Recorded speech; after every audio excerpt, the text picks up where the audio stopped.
Tidak boleh setiap bangsa Indonesia yang hari ini ada merasa lebih tinggi dari yang lainnya dalam berjasa mempertahankan Indonesia.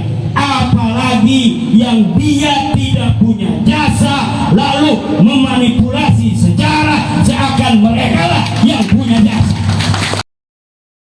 Reminder, it's never too late.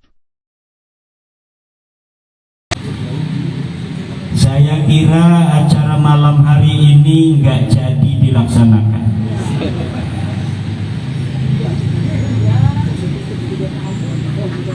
Ketika ke Haji Imam Abdus Nurul Yakin ngebel, baru saya yakin bahwa pondok betul-betul seperti sejarahnya.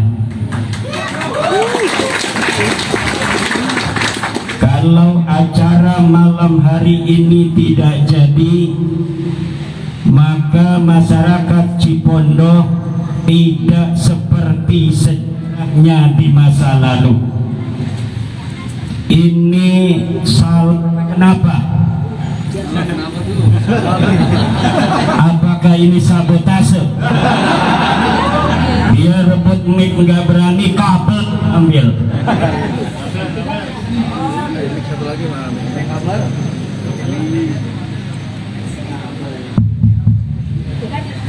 Terus gimana? Ngomong kedengaran yang nggak teratur begitu. Gimana? Udah siap nih?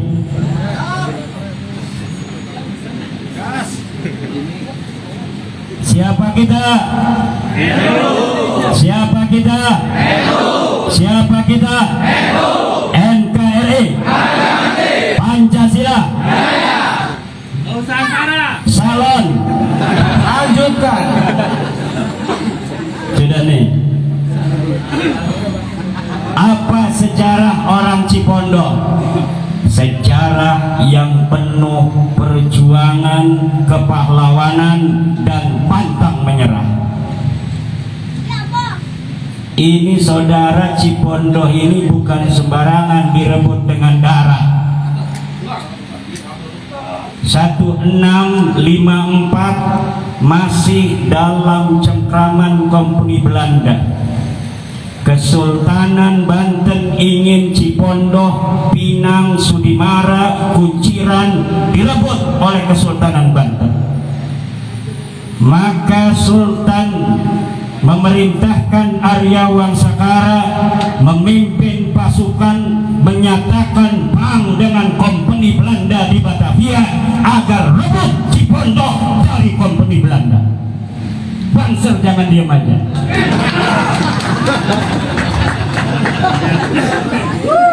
Maka terjadilah peperangan antara Kesultanan Banten dan Kompeni Belanda tahun 1654 dipimpin oleh Arya Wangsakara dan seluruh pasukan Kesultanan Banten. Akhirnya Cipondoh, Pinang, Sudimara, Kunciran berhasil direbut oleh Kesultanan Banten, saudara. Tepuk tangan Banten. Tenang aja, kalau ada berani yang kesini. Makanya wajar kalau orang-orang Cipondoh kemudian banyak muncul pahlawan-pahlawan. Tahun 1750 Kesultanan Banten dikudeta oleh seorang perempuan yang mengaku sebagai keturunan Rasulullah. Namanya Ratu Syarifah Fatimah. Wanita cantik dihadiahkan kepada Sultan untuk menjadi salah satu istri Sultan Zainul Arifin. Walaupun Sultan Banten ahli tapa, ahli tasawuf, kalau melihat cewek cantik ya sama saja. Akhirnya wanita Arab ini diambil oleh Sultan Zainul Arifin sebagai salah satu istri Sultan. Namun apa yang terjadi, saudara? Ternyata dia mempunyai agenda untuk menguasai Kesultanan Banten dengan Belanda. Sultan diracun, cuma hiji pripakinya kuat, tidak mati. Tapi Sultan kemudian sakit, sabotase.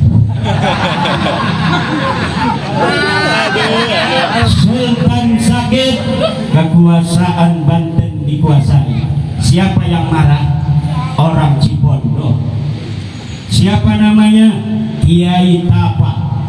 Kiai Tapa orang Cipondo, sekarang masuknya Pinang. Dulu Cipondo, Pinang itu anak buah Cipondo. Pemekaran dia dari Cipondo, betul nggak? Jangan macam-macam orang Pinang sama orang Cipondo. Kang Apipi, jangan macam-macam sama Cipondo nih. Maka Kiai Tapa rapat di Gunung Munara, Bogor, undang seluruh keturunan Sultan Banten dan Sultan Cirebon yang belum dikuasai oleh Belanda. Tidak bisa dibiarkan orang asing menguasai Kesultanan Banten. Berkumpullah di Gunung Munara Kiai Tapa, Tubagus Buang, Tubagus Akhir dari Tanara, dan beberapa orang-orang pentolan yang siap menyerang Kesultanan Banten yang telah dikuasai Belanda. Siapa panglimanya? Dua panglima besar Banten, Tubagus Buang dan Kiai Tapa, asli orang Cipondo. Kalau ente pengen tahu Banten, maka terjadilah musim berang peting berang. Apa itu istilahnya? Pokoknya istilahnya malam gelap siang gelap. Kenapa?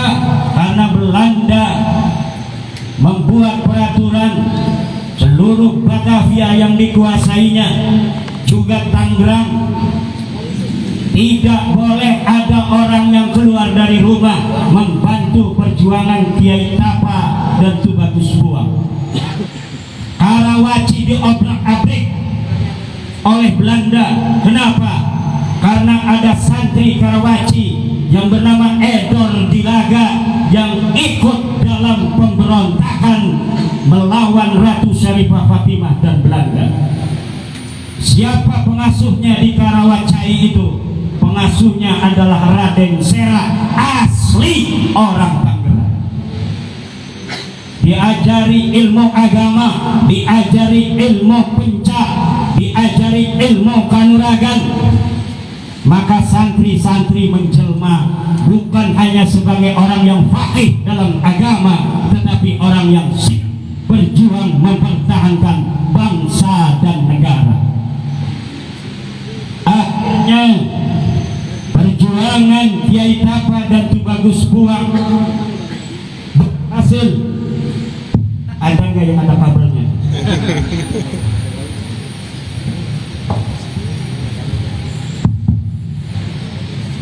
Kabel nih.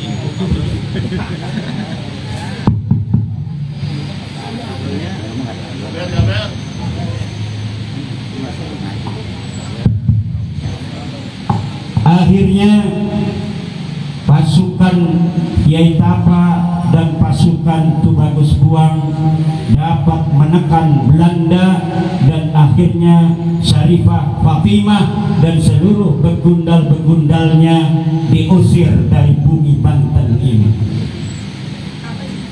Itu dulu. Maka terus orang-orang Cipondo terkenal orang yang pemberani.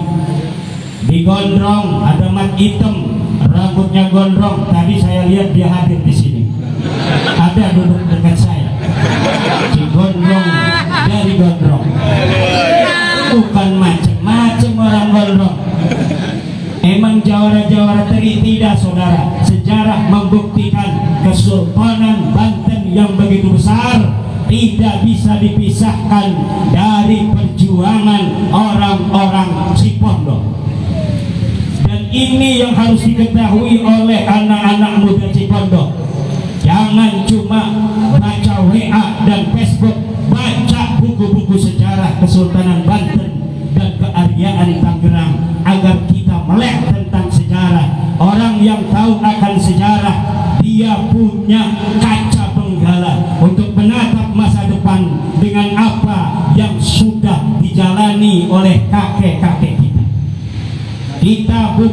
keturunan kucing-kucing garong.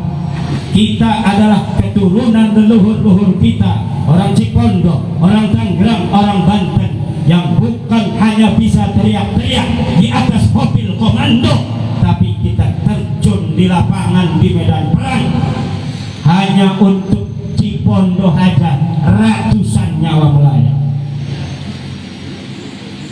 Hanya untuk merebut Cipondo dari company, ratusan nyawa melayang.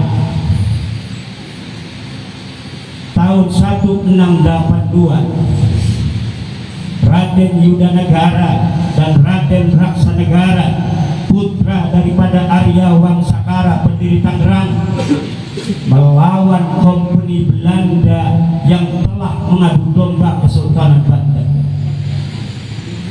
Sultan Haji, anak Sultan Agung Tirtayasa, dirayu oleh Belanda, dibohongi oleh Belanda, karena saat itu Sultan Agung Tirtayasa sedang perang melawan Batavia Company. Lalu company mengutus seorang utusan ke Banten, di mana Sultan Haji tidak diajak perang. Yang diajak perang adalah anak Sultan Agung Tirtayasa yang dari Kalipasir, namanya Raden Purbaya. Ibunya Raden Urian Nagara, istri daripada Sultan Agung Tirtayasa. Dia yang diajak perang di medan perang. Kata Belanda, hei Sultan Haji, ente gak bakal dijadiin raja. Kenapa? Karena syarat seorang raja kalau lagi perang, maka dia akan dibawa oleh ayahnya ke medan perang. Sedangkan engkau suruh jaga keraton, itu tandanya kamu tidak akan diangkat sebagai sultan. Hasutan Belanda ini masuk ke otak daripada Sultan Haji. Akhirnya Sultan Haji betul-betul terprovokasi oleh Belanda, menyusun kekuatan melawan ayahnya sendiri. Sultan Agung Tirtayasa ditinggalkan oleh para ulama. Banyak sekali para ulama yang meninggalkan Sultan Agung Tirtayasa. Kenapa? Karena Belanda cerdas. Orang Banten paling pakemnya agama. Maka Sultan Haji diberikan sebuah metode untuk mencari dukungan masyarakat Banten, yaitu dengan isu agama. Apa isu agamanya? Bahwa akan diterapkan syariat Islam di Kesultanan Banten. Dia mulai dari istrinya. Sultan Haji istrinya suruh pakai kerudung, kemudian pakai cadar. Seluruh pasukan-pasukan yang dulu menjaga keraton Keputren diusir, semuanya diganti oleh pendekar-pendekar wanita, karena tidak boleh ikhtilat antara laki-laki dan perempuan. Kemudian ada isu bahwa Sultan Agung Tirtayasa tidak syar'i karena istrinya masih pakai keben. Istrinya masih pakai keben, ya orang dulu pakai gitu semua. Istri-istri raja pakai keben, kemudian pakai selendang batik. Ulama-ulama banyak yang terperdaya, tapi orang Pondok, orang-orang Cisadane, orang-orang Mauk sampai Tanara dan Pontang masih tetap setia kepada Kesultanan Banten di bawah Sultan Agung Tirtayasa. Akhirnya terjadi peperangan satu persatu karena memang adu dombanya luar biasa. Para kesatria Banten wafat, Yudanegara wafat di Sangiang, wafat di Sepatan, dikuburkan di Sangiang. Raksanegara sampai harus mengungsi ke Kerawang. Adiknya yang di Tanara, Raden Wiranegara, mati syahid bersama putra Sultan Agung Tirtayasa, namanya Pangeran Ingayuda Singalaras, bukan Sunyararas, Singalaras. Pangeran Kulon mati, Sultan Ageng Tirtayasa berhasil diselamatkan oleh orang-orang Paridan, akhirnya menyelinap dan disembunyikan di sebuah tempat selama 3 bulan sebelum mengungsi ke Jasingan. Ini adalah sejarah perjuangan leluhur-leluhur kita di dalam mempertahankan tanah airnya yang ketika itu masih menjadi nama Kesultanan Banten, yang sekarang adalah Negara Kesatuan Republik Indonesia.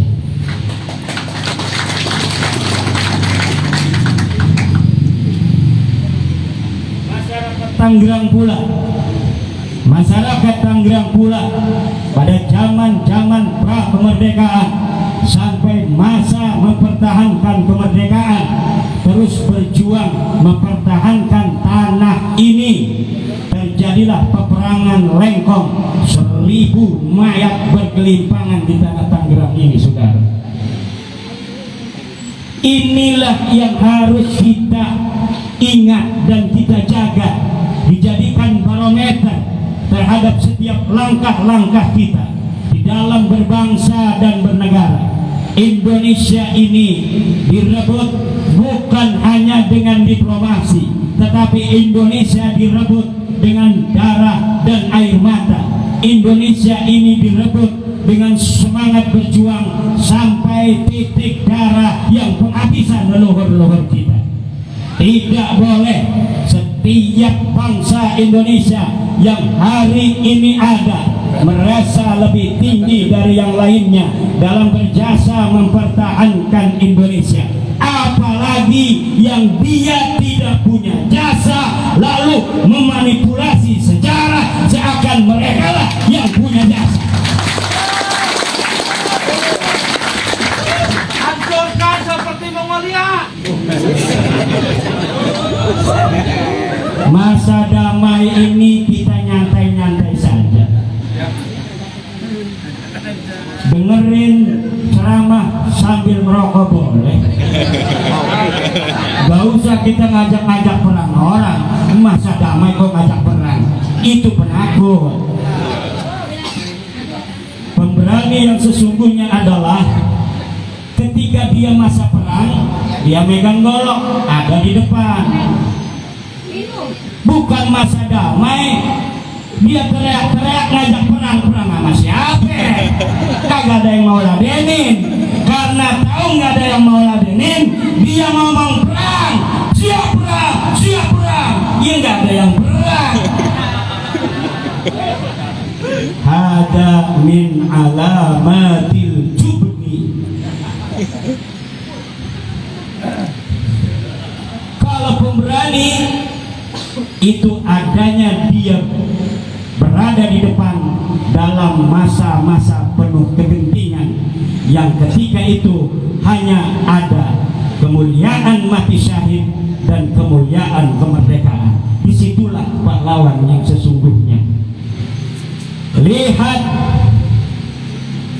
urutkan dari mereka yang sekarang berteriak-teriak ngajak perang sama bangsa Indonesia itu, ngajak perang sama negara, ngajak perang sama polisi, ngomong-ngomong war ingin coklat, apa tuh namanya tuh, ingin coklat sama polisi, sama TNI, sama pejabat, dia ngomong siap perang.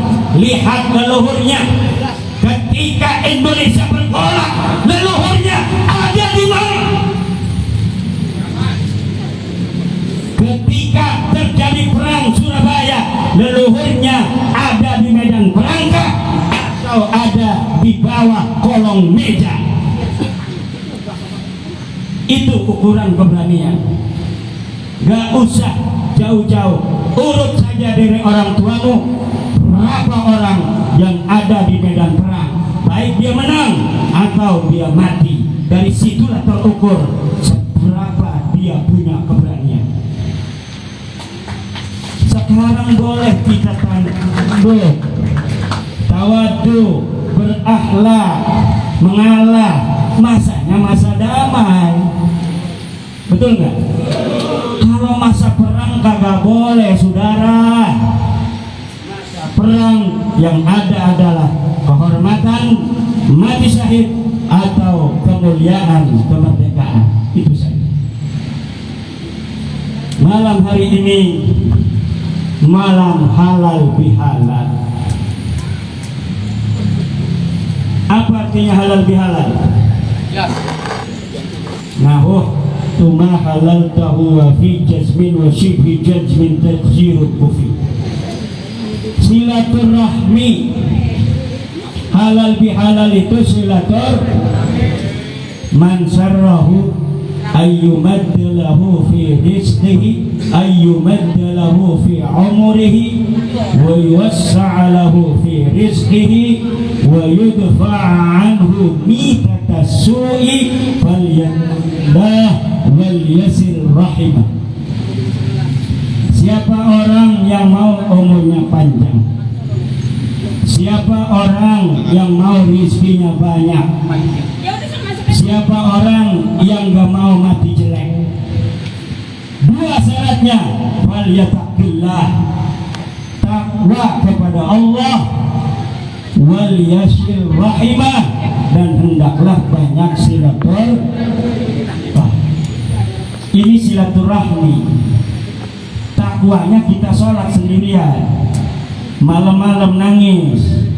Kalau lagi jadi jemaah imam tarawih jangan nangis, jangan bacanya kayak sholat bener. Itu tarawih kayak sholat bener. Emang tarawih bukan sholat? Iya sholat, tapi sholat sunnah. Jangan tarawih bacanya Rabbana la tu'akhidna. Dia nangis, makmum nangis. Makmum nangis kelamaan, ngapain nangis-nangis kita sholat tarawih? Biasa aja sholat tarawih, cepat beneran, kagak lambat kagak. Itu takwa kepada Allah. Malam-malam nangis. Wal yasir rahimah, kita hablum minan nas. Kalau fal yattaqillah adalah hablum minallah, kalau fal yasir rahimah adalah hablum minan nas. Orang Yahudi, tahu orang Yahudi? Orang Yahudi itu di mana-mana dia akan dapat kehinaan. Turibat alaihimul dhillah aynama suqifu illa bihablin minallah wa hablin minan nas. Orang Yahudi akan senantiasa dapat kehinaan kecuali dengan hablum minallah, bayar jizyah, bertakwa kepada Allah, wa hablin minan nas, silaturahmi dengan manusia agar ada yang menjamin keamanannya. Kalau tidak hablum minallah wa hablum minan nas, orang Yahudi atau orang yang kaya Yahudi, maka duribat alaihimul billah, dia akan senantiasa berada dalam kehinaan. Kenapa orang Yahudi bisa hina-hina dari zaman dulu sampai sekarang? Pertama, at-tafahur bil ansab. Orang Yahudi itu punya sifat tersendiri di dalam mengagungkan nasabnya, menganggap nasab orang lain dari jenis manusia selain Yahudi adalah sama seperti binatang. Inna nadbi'abu wa ghairuna kaqati'in minal ghanam. Itu orang Yahudi. Kami adalah bagaikan serigala-serigala yang gagah perkasa, dan selain orang Yahudi kaqati'in minal ghanam, dia hanya seiris dari daging-daging kambing. Bukan kambing-kambing acan, cuma seiris dari daging kambing. Itu orang Yahudi. Orang Yahudi mempunyai sebutan khusus bagi selain Yahudi.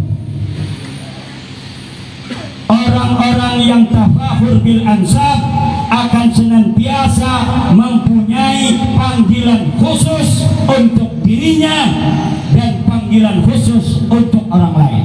Itu ciri-ciri orang yang angkuh di atas muka bumi ini.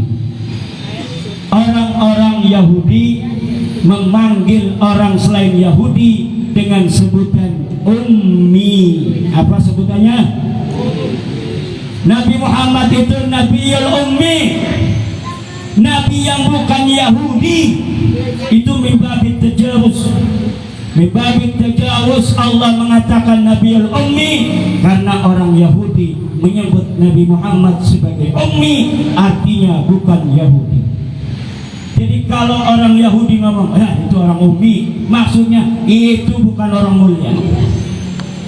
Orang-orang yang mengikuti orang-orang Yahudi di zaman ini karena menganggap nasab mereka lebih mulia dari orang lain akan senantiasa mempunyai sebutan untuk orang yang selain darah dan keturunannya. Itu ciri-ciri akhlak Yahudi. Yang kedua, orang Yahudi tidak akan menikahkan anak perempuannya dengan selain daripada Yahudi. Kalau laki-laki Yahudi ketemu dengan perempuan bukan Yahudi, maka tidak diharamkan untuk menggaulinya, karena perempuan selain Yahudi tidak boleh diakad pernikahan. Kenapa? Karena dianggap begitu rendah. Dan anak perempuannya tidak boleh dinikahkan dengan selain orang Yahudi. Ini akhlak Yahudi.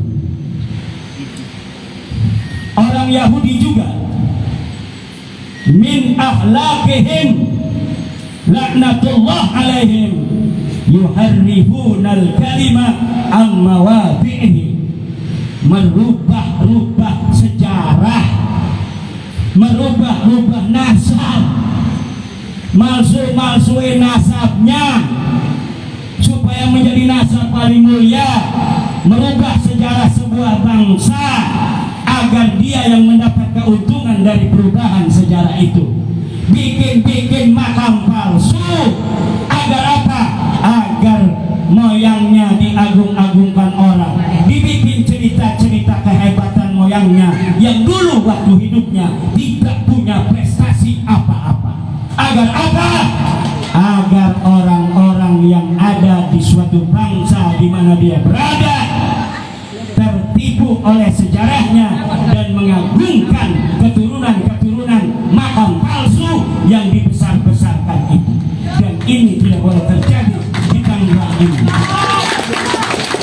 Daripada kita ngebangun makam-makam orang syekh-syekh nggak jelas, cari makam Jawara Gondrong itu tuh, kimat hitam itu, cari tuh di jalan. Allahumma firlahu warhamhu wa'afluh. Daripada kita gak jelas, ya itu apa? Cari makamnya, jarahin itu asli tertulis dalam sejarah perjuangannya. Jangan-jangan orang-orang Gondrong juga kagak ada yang pernah baca kalau di Gondrong ada pahlawan yang banyak. Bacanya yang dari YouTube aja. Wali bisa terbang ketemu Rasulullah, kalau lagi marhaba melihat Rasulullah. Bohong semua, tidak bisa diverifikasi oleh apapun, tidak bisa diverifikasi oleh Google Map. Betul tidak?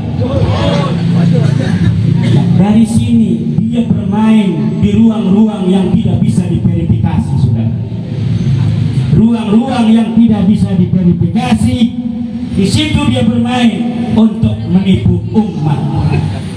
Di hal-hal yang verifikatif, ilmu pengetahuan itu bisa diverifikasi. Orang aku pintar ilmu nahu, suruh baca kitab aja, bener nggak dia pintar ilmu nahu? Nggak bakal tuh berani. Kalau orang mengaku ilmu fikih, suruh ngitung faraid aja, itu verifikatif. Tapi kalau ketemu Rasulullah dalam mimpi, siapa yang bisa masuk ke mimpi dia? Kalau dia berbohong, siapa yang tahu kalau dia sedang berbohong? Jalan-jalan ke Aras, jalan-jalan ke Mi'raj, bertemu dengan nabi-nabi seperti Nabi Muhammad ketika Isra Mi'raj, saudara-saudara. Kita harus hati-hati sekarang. halu-halu demikian masuk ke otak-otak manusia. Ulama-ulama yang faqih, ulama-ulama yang alim ditinggalkan. Kenapa? Karena dia tidak berani berbohong. Dan kalau dia benar-benar pemimpin Rasul, dia sembunyikan bahkan dari istrinya sendiri dan dari otaknya. Hanya hati yang merasakan, otaknya saja tidak mau untuk dikasih tahu bahwa dia telah bermimpi bersama Rasulullah. Itu ulama-ulama kita. Sedikit-sedikit bermimpi bersama Rasul. Ada teman saya bermimpi bertemu Rasul, salam kepadaku, jangan merokok, karena aku tidak suka orang merokok. Dia percaya. Itu perawinya sikoh apa makhluk, sikoh apa mungkar. Tapi dia yakini aja karena itu bisa diceritakan pada orang-orang banyak. Bisa untuk mencari pengikut-pengikut yang bodoh-bodoh, dan ini sudah tidak bisa dibiarkan. Sudah semenanglah. Ini Kiai Mahrus bisa jadi sudah bertemu dengan Rasulullah, tapi dia tidak mau mengatakannya. Betul ya? Bisa jadi. Kalau ditanya sekarang, enggak bakal ngaku. Kiai kita begitu, saudara. Dapat ahwal dari Allah. Ahwal itu akan bekerja dalam hati apabila belum dikatakan. Apabila ma yaridu ilal qulub, ma yaridu ilal qalbi diceritakan, itu asarnya hilang, saudara. Karena dia alim, maka ma yaridu fi qulubihim yukhuna 'anil nas bal an anfusihim. Dia sembunyikan dari manusia, bahkan kalau bisa dirinya sendiri tidak pernah mengingat-ingatnya lagi. Kalau dia mendapatkan ahwal min ilmin wa ma'rifatin wa yaqinin wa sidqin wa ghairiha, disembunyikan. Sekarang banyak makam-makam palsu. Kalau makam yang baru ditemukan dari nama seorang yang besar, itu mungkin, tapi nama ini belum pernah dikenal orang. Lalu ketika dibangun, ini adalah wali mastur, wali yang dulu waktu hidupnya nggak pernah dikenal orang. Lalu waktu hidupnya nggak dikenal orang, lu kenal dari mana? Betul nggak? Ini hati-hati, saudara. Ini tidak boleh ada. Kenapa? Nanti dengan rekayasa pahlawan-pahlawan asli akan ditinggalkan. Ulama-ulama asli yang berjuang ketika hidupnya ngajar alif, ba, ta, sya kepada kakek-kakek kita, leluhur-leluhur kita, ditinggalin orang. Kenapa? Enggak ada cerita keramatnya. Kok itu banyak cerita keramatnya? Karena dia berani ngarang, kita nggak berani ngarang. Makanya bawang-bawang dingin nggak apa-apa. Ini banyak pahlawan digondong, nggak dibumbu-bumbuin. Jadinya begini, dilupakan orang. Kiai Tapang nggak ada yang kenal, Wang Sakarang nggak ada yang kenal, Yuda Negara sampai mati di atas kuda nggak ada yang kenal. Mati hitam gondrong nggak ada yang kenal. Ada yang ngomong gondrong itu karena pohonnya banyak daunnya jadi gondrong. Bukan itu, karena emang ada si gondrong. Betul gak? Makanya tolong banser khusus Bater Cipondo semuanya gondrong-gondrong. Karena ada sejarahnya gondrong. Ngapain ada gondrong kita nggak tahu sejarahnya. Cipondo, apa ini sejarahnya? Apakah dulu ada salah pondok? Ini pondok ini, walaupun orangnya hebat-hebat, tetap manggil orang Gresik harus kakang. Kala tua, kata saya. Kenapa? Karena Wang Sakara punya istri di pondok ini, istri ketiga. istri keduanya dari Kresek. Maka orang Cipondoh manggil orang Kresek Kakanda. Kayak Mulia di mana Mulia ini? Ini manggil sama saya Kakanda, kalah tua dia. Tuh sampai pakai masker begitu. Istri pertamanya Wang Sakara orang mana? Orang Lengkong. Tapi keturunannya banyak di Kalipasir. Walaupun istri pertama tetap manggil orang Kresek Kakanda. Kenapa? Karena walau istri pertama, tetapi yang lahir pertama anak Wang Sakara, anak dari Kresek. Makanya disebut itu istri Lengkong namanya Nyai Nur Malang, disebutnya Siti Saroh. Kenapa disebut Siti Saroh? Karena ketika istri dari Kresek itu punya anak, baru istri Lengkong punya anak, seperti Nabi Ibrahim. Nabi Ibrahim Siti Saroh istri tua kagak punya anak. Pas nikah sama Siti Hajar punya anak, akhirnya Siti Saroh punya anak. Makanya Wang Sakara memanggil istri Lengkong dengan nama Siti Saroh. Untuk apa? Agar dia punya anak. Dan alhamdulillah akhirnya lahir dua kesatria Tangerang, Raden Arya Yudanagara dan Raden Arya Raksanagara. Tepuk tangan. Jadi biasain manggil saya Kakanda. Ini Kakanda mau datang ditolak. Gimana ceritanya? Kakanda mau datang ditolak. Kagak tahu cerita tuh orang, kagak tahu sejarah namanya. Betul kagak? Kakanda mau datang ditolak.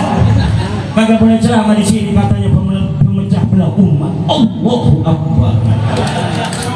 Allah. Ini jangan-jangan ini dia keluar begini kan, ngapain ini? Coba masuk ke juri.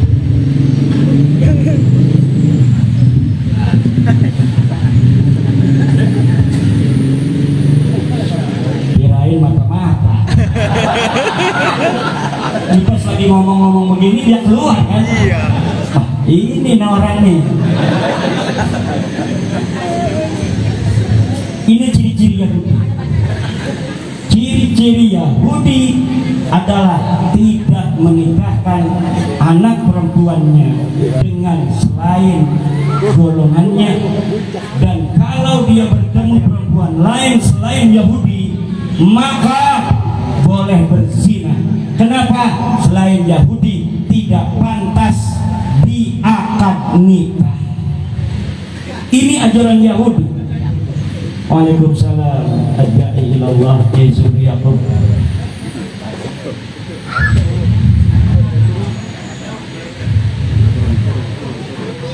Kiai sini Kiai, sini Kiai.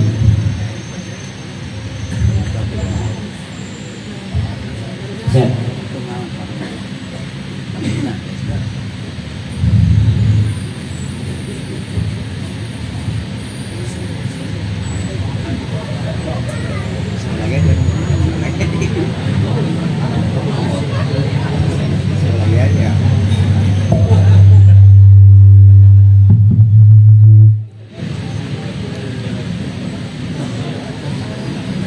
Yang ketiga, ciri-ciri Yahudi, yuharrifuna al-kalima an mawadhi'ih, yang tadi saya terangkan, merubah-rubah sejarah, merubah-rubah nasab, merubah-rubah makam. Kadang-kadang makam udah ada namanya, disebut Ki Jambrong. Datang dia, ini bukan Ki Jambrong, ini Syekh Anu bin Anu bin Anu bin Anu bin Anu, disebutin keturunan dia. Padahal dia pahlawan asli dari sini, tapi kemudian dirubah untuk apa? Agar yang seakan-akan berperan di dalam kemerdekaan, jasa-jasa masa lalu adalah dari kelompoknya saja. Dan ini tidak boleh terjadi. Sudah saatnya kita bergerak. Sudah saatnya kita bergerak. Jangan diam aja, bergerak. Ini ngapain Banser diam begini? Harusnya sambil gerak-gerak begini. Tadi kata kiai kita, taharraku wa inna fil harakati barakah. Bergeraklah, karena di dalam bergerak itu, di situ ada barokah. Bergerak itu perlu energi, kadang perlu modal juga. Tapi jangan khawatir, Yai Ridwan Abdullah, pendiri NU, mengatakan mengurus NU jangan takut tidak makan. Kalau sampai kalian mengurus NU, berorganisasi di NU, bekerja untuk kebesaran NU dan umat Islam, lalu kalian tidak makan, silakan tagih aku kalau aku masih hidup. Kalau aku sudah mati, datangi nisanku, tagih di nisanku. Ini adalah ucapan seorang kekasih Allah yang yakin akan keberkahan daripada Nahdlatul Ulama.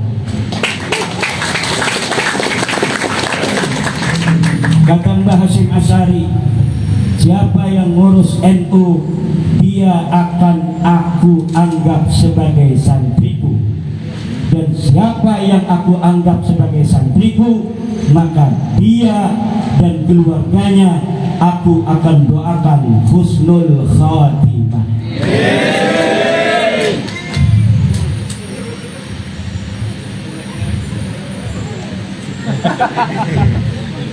Rasanya kiai cukup sekian dari saya. Ini suara sudah habis rasanya. Mudah-mudahan barokah. MWC NU Cipondo akan terus bergerak melahirkan kader-kader NU yang militan dan menciptakan kemaslahatan untuk warga Cipondo, baik warga NU maupun yang lainnya. Dan terutama saya pesan, kita hidup di Indonesia ini dalam keberagaman yang nyata. Jaga keberagaman ini dalam tetap mayoritas sebagai pelindung. Karena apabila mayoritas tidak bisa melindungi, maka keberagaman ini akan menjadi bencana. Mayoritas harus mengayomi, mayoritas harus melindungi. Setiap gerak kebangsaan dan kenegaraan kita harus kita merasakan waspada terhadap setiap kata yang keluar dari kita sebagai mayoritas. Jangan sampai di situ ada mengiris hati minoritas, apapun juga, baik dalam agama, suku, dan yang lainnya. Kita jaga Indonesia ini untuk selama-lamanya sebagai negara final, negara kesatuan Republik Indonesia. Wallahul muwaffiq ila aqwamit thoriq. Wassalamualaikum warahmatullahi wabarakatuh. Reminder, it's never too late.